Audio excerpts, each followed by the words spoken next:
Hey you guys, welcome back to my channel, and today I just want to talk about some of the top 10 things that I've learned since graduating dental hygiene school. So if you guys want to know more, then just keep watching. I have been practicing for about a year and some change, maybe a year and a half. I feel like I have learned so much since graduating and practicing, and so I just want to talk about some of the things that I've learned along the way. So my first one is, this one's like very important, but the first one is the sequence that you develop while cleaning your patients isn't wrong. There is no right or wrong way to clean your patient because every hygienist is different. We all clean differently, and I found now a lot of hygienists like to polish first, but for me, I only like to polish first on kids. I usually start out with the Cavitron or a hand scale my patients first, and then I polish last. For me, I like the way the polish brings everything together towards the end of the appointment, so I just like to save the polishing towards the end of the patient. And if my patient has a lot of plaque buildup, I tried it and I do not like to use the polish first. To me, it just looks like cottage cheese on the prophy angle or the prophy brush. In my opinion, it's just easier to just take the Cavitron and just blast all of that plaque away. But yeah, there's no right or wrong way on how to clean your patients. We all go through the same schooling. We all know what we're supposed to be doing. So your sequence is your sequence and it shouldn't matter. Number two is that you can't make every patient like you, or you can't satisfy every patient's need. It's just not possible. It's not realistic. There are gonna be some patients that just do not like the way you clean, and then there are some patients that will like the way you clean, and that's okay. If you do come across some patients that are like that, don't take it personal. Let it roll off your shoulder and move on to the next one, okay? And then number three is my favorite one, and I usually try to follow this one. Don't take things too personal. Like I said in the previous one, don't take anything personal. It's nothing against you. You just have to decipher the difference between constructive criticism and somebody just being blatantly rude. If it doesn't apply, let it fly. Yeah, if it doesn't apply, let it fly. You know, again, everyone isn't gonna like the way you do things, and that is okay. Number four, your patients will not listen to you.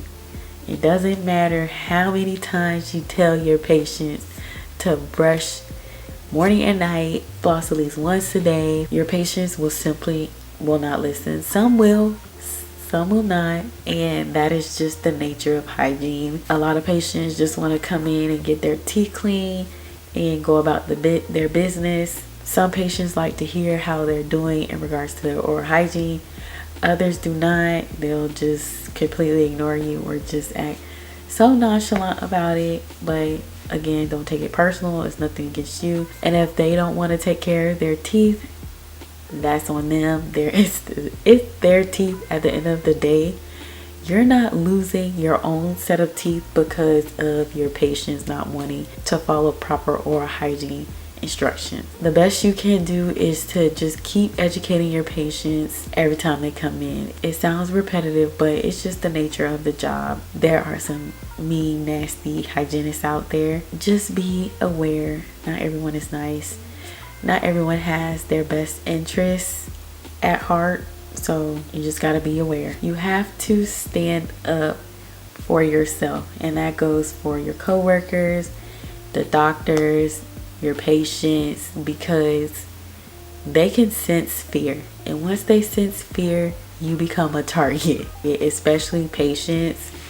Patients can be so nasty and rude, and you have to put them in their place to just let them know that you're not the one to mess with.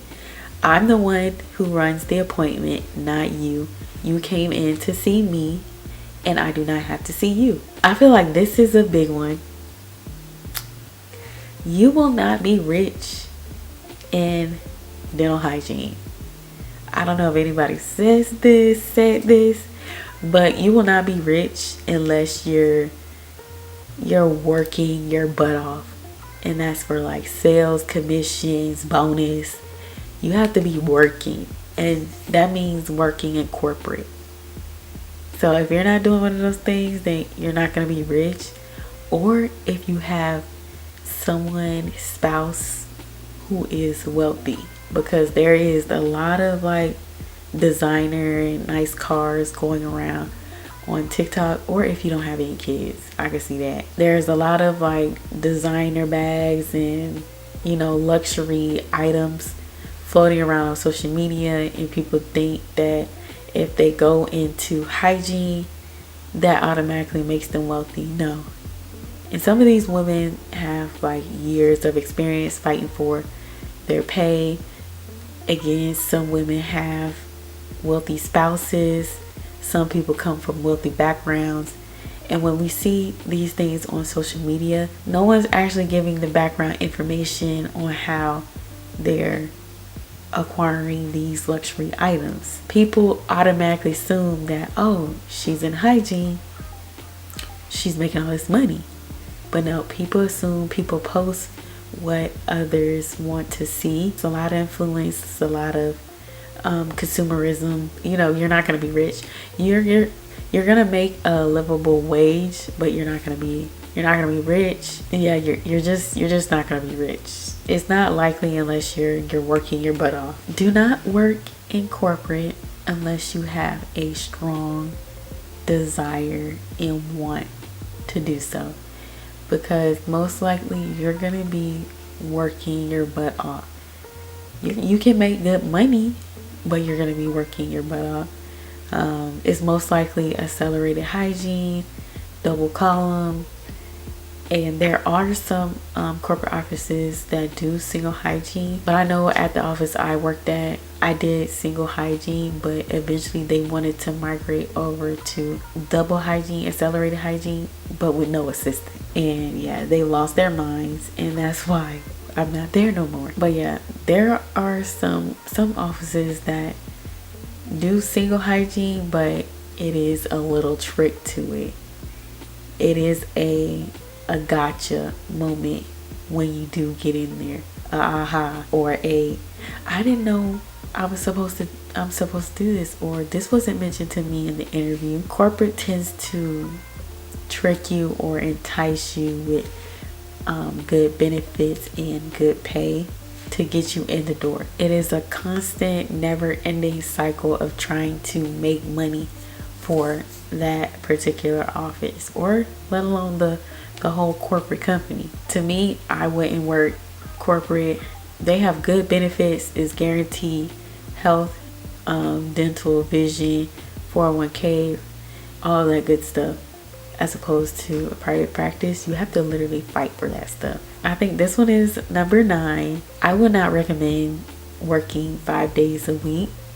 It is a quick way to get to the bag, but at the end of the day, your body will feel fatigued and overworked. But I just personally wouldn't recommend it. I wouldn't do it for myself. I'll do it every now and then, but to do it every single week, yeah, I wouldn't do it. And number 10, benefits are not guaranteed.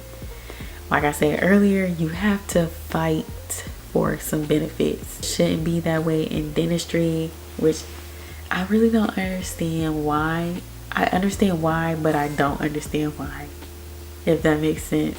It's just crazy to me because that should be automatic. But yeah, that is all for this video. I feel like there is more, but I think 10 is enough for now. If you guys enjoyed this video, give it a thumbs up, leave me a comment down below, and of course subscribe to my channel to see more content from me, and see you guys in the next video.